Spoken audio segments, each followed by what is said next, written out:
Nianze kwa kuwapongeza wanahabari wote na vituo vyote vya utangazaji vitakavyopata tuzo ya Samia Kalamu Award kwenye hafla ya siku ya leo.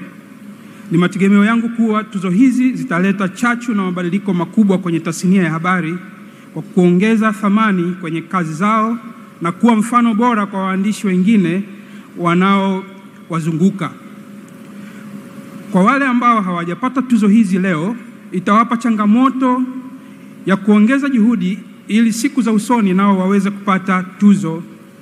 Ni mategemeo yangu pia kuwa iwapo tutakuwa na mashindano mengine ya kazi ya wanahabari, wale ambao hawakushiriki nao pia watashiriki, na hii itakuwa sehemu mojawapo ya kujipima kiwango cha ubora wa kazi zao na wananchi na ambao ni walaji wa maudhui hayo.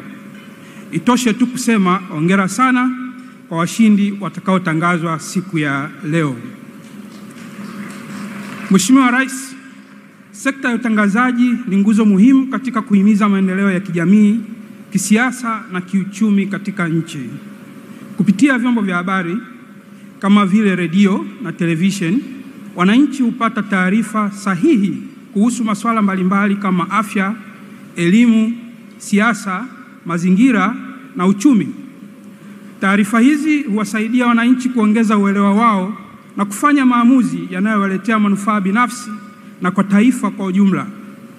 Aidha, vyombo vya habari vina mchango mkubwa katika kukuza utamaduni wa taifa kwa kuhifadhi na kueneza mila na desturi pamoja na kuelimisha jamii kuhusu umuhimu wa mshikamano na amani.